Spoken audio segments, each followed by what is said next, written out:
one thing you don't want to forget is how much time it takes to load up.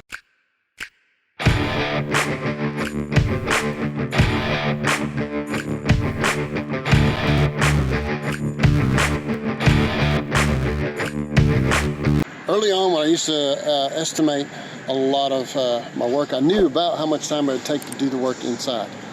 It was pretty accurate even at an early start in the business. So even if you're doing this as an individual, one thing you don't want to forget is how much time it takes to load up for the material.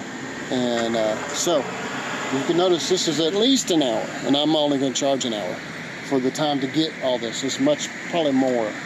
So we're strapped down. We brought it all out to the job after going somewhere to get the material. We are now here loading and unloading the material. All that is what I might have forgotten when I first started. Now, so whenever you're trying to figure out what you're doing at your home, like, oh yeah, I'll be done by such and such, don't forget about the time it takes to go get the material and bring it to the job. All right?